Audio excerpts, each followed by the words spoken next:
Friends, welcome to my channel time pass with Gomathi. நம்ம இன்றைக்கி வந்து வெண்டைக்காய் வச்சு பச்சடி செய்ய போகிறோம். அதுக்கு தேவையான பொருள் என்னென்னன்றதை பார்க்கலாம்.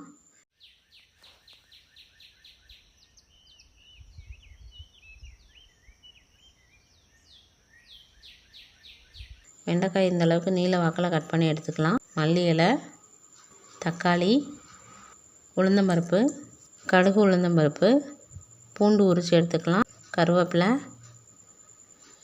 கடலைப்பருப்பு, புளி, வெங்காயம், ஜீரகம், உப்பு, வரமிளகாய், வெந்தயம், எண்ணெய்.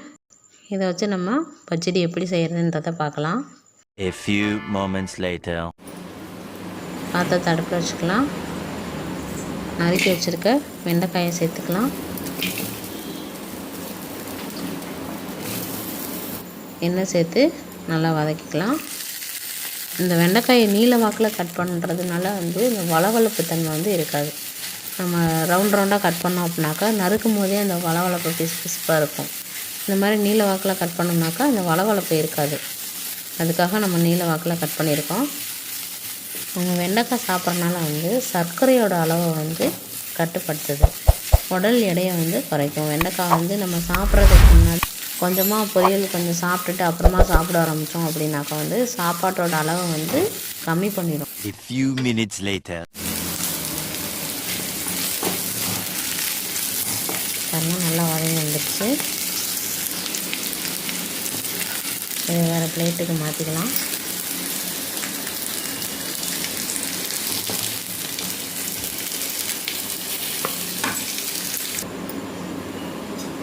A few minutes later. அதே பாத்திரத்தை அடுப்பில் வச்சுட்டு கொஞ்சம் எண்ணெய் சேர்த்துக்கலாம். கடலைப்பருப்பு சேர்த்துக்கலாம்.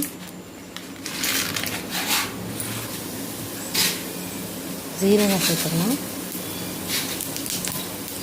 வெந்தயம் சேர்த்துக்கலாம்.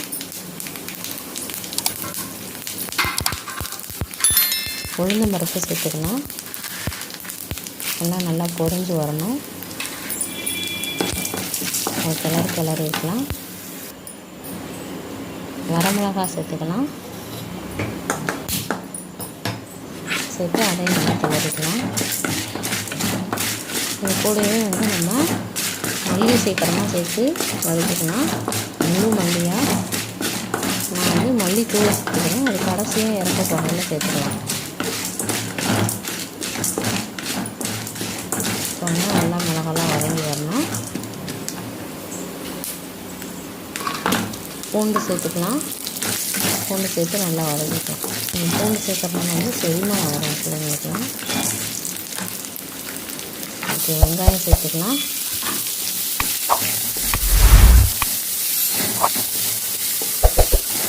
புளி சேர்த்துக்கலாம். வதக்கும் போதே நல்லா வாசம் இருக்குது.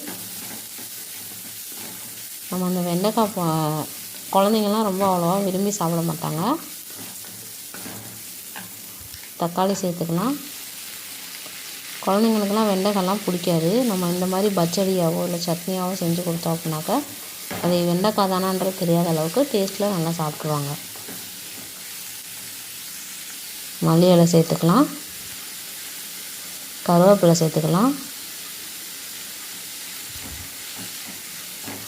நல்லா வதக்கி எடுத்துக்கலாம். இந்த வெண்டைக்காய் சாப்பிட்றதுனால வந்து குடலுக்கு வந்து ரொம்ப நல்லது. மலச்சிக்கல் வராமல் சரி பண்ணும். வெண்டைக்காய் சாப்பிட்டா மூளை வளர்ச்சி அடையும் சொல்லி அப்போயே பெரியவங்களாம் சொல்லுவாங்க. அது மாதிரி நிஜமாகவே ஆனால் வெண்டைக்காய் சாப்பிட்டோம்னா மூளை வளர்ச்சி அடையும். கொஞ்சம் உப்பு சேர்த்து நல்லா வதக்கி எடுத்துக்கலாம். உப்பு சேர்த்தோம் அப்படின்னாக்கா தக்காளிலாம் வெங்காயம்லாம் சீக்கிரமாக வதங்கிடும். நல்லா கிளறி எடுத்துக்கலாம். வெண்டைக்காய் சாப்பிட்றதுனால வந்து நோய் எதிர்ப்பு சக்தி வந்து அதிகரிக்கும். குழந்தைங்களாம் ரத்தம் கம்மியாக இருக்குது, ரத்த சோகையாக இருக்குது அப்படின்னாக்கா இந்த வெண்டைக்காய் அடிக்கடி கொடுத்துட்டு வந்தோம் அப்படின்னாக்கா ரத்த சோகையை கூட சரி செய்யணும். பாருங்கள், நல்லா வதங்கி வந்துடுச்சு. இன்னும் கொஞ்சம் நல்லா தக்காளியெல்லாம் தோல் சுருங்கி வரட்டும். இன்னும் கொஞ்சம் கிளறிக்கலாம். இந்த வெண்டைக்காய் சாப்பிட்றதுனால வந்து பார்வை திறனை கூட அதிகரிக்கும். நமக்கு வெண்டைக்காய் வந்து எல்லா இடத்துலையுமே கிடைக்கக்கூடியது.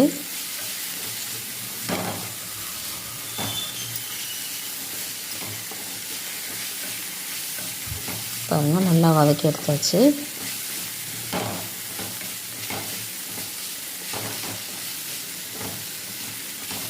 நல்லா வதங்கி வந்துடுச்சு.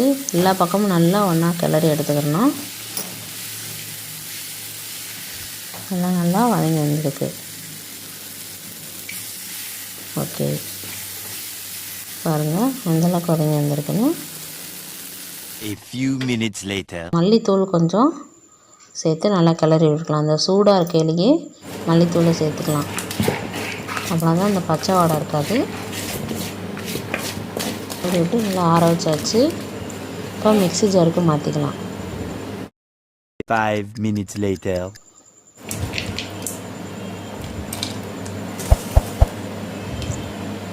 இதுக்கு தண்ணியெல்லாம் சேர்க்க தேவையில்லை. அந்த வெங்காயம் தக்காளியில் இருக்கிற தண்ணியே போதுமானது. பாருங்க,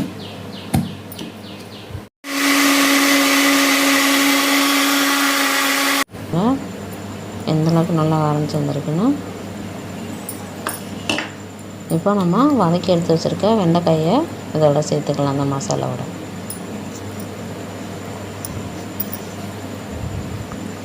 இதுக்கும் நம்ம தண்ணி சேர்க்க தேவையில்லை. பச்சடிங்கிறனால நல்லா கெட்டியாக இருந்தால் தான் நல்லாயிருக்கும்.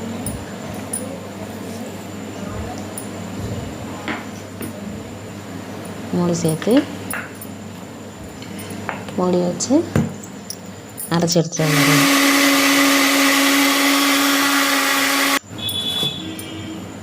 பாருங்கள், ஓரளவுக்கு நல்லா அரைச்சி வந்திருக்கு. இப்போ இன்னும் கொஞ்சம் உப்பு சேர்த்துக்கலாம். நம்ம என்ன தான் வதக்கையில் உப்பு போட்டு அரைச்சாலும்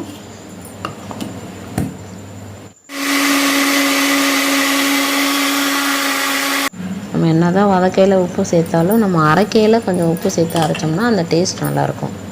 பாருங்கள், எல்லாம் நல்லா அரைச்சி எடுத்துகிட்டு வந்தாச்சு. எந்தளவுக்கு நல்லா டேஸ்ட்டாக இருக்குது பாருங்கள்.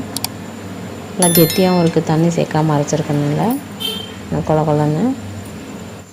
இப்போ இதை வேறு பாத்திரத்துக்கு மாற்றிக்கலாம்.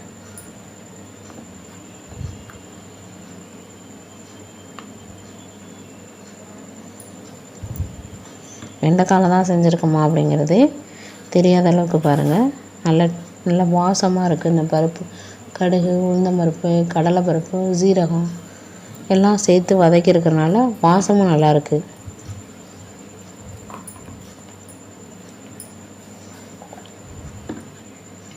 குழந்தைங்களாம் நல்லா விரும்பி சாப்பிடுவாங்க. A few moments later. Okay, தாளிக்கலாம். தாளிக்கிறதுக்கு பாத்திரத்தை அடுப்பில் வச்சு எண்ணெய் ஊற்றிக்கலாம். கடுகு சேர்த்துக்கலாம். கடுகு நல்லா பொரிஞ்சு வந்ததுக்கப்புறம் கருவேப்பிலை சேர்த்துக்கலாம். பூண்டு தட்டி சேர்த்துக்கலாம். பூண்டு கொஞ்சம் நிறையாவே சேர்த்துக்கலாம். அப்படின்னா தான் குழந்தைங்களுக்குலாம் நல்லா செரிமானம் ஆகும். பூண்டு நல்லா பச்சை வாசனை போகிற அளவுக்கு நல்லா வதக்கி எடுத்துக்கலாம்.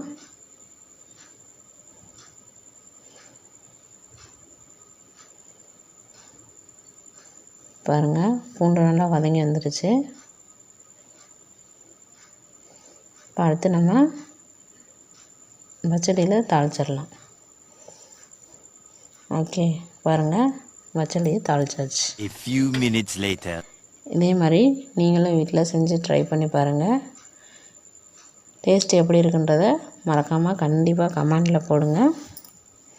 இதை சாதத்தோடு வச்சு சாப்பிட்லாம், இல்லை தோசையோடு வச்சு சாப்பிட்லாம். பாருங்கள், சாதத்தோடு வச்சு நல்லா பிசைஞ்சு சாப்பிட்லாம். பிசையும் போதே நல்லா ஒன்றோட ஒன்றா ஒட்டி வந்துச்சு பாருங்கள். நல்லா சாப்பாட்டோட பார்க்கையில எந்தளவுக்கு டேஸ்ட் இருக்குன்றது தெரியுது. ஓகே, கண்டிப்பாக நீங்களும் மறக்காமல் செஞ்சு சாப்பிட்டு பாருங்கள். லைக் பண்ணுங்கள், கமெண்ட் பண்ணுங்கள், சப்ஸ்கிரைப் பண்ணுங்கள். தேங்க்யூ ஃபார் வாட்சிங்.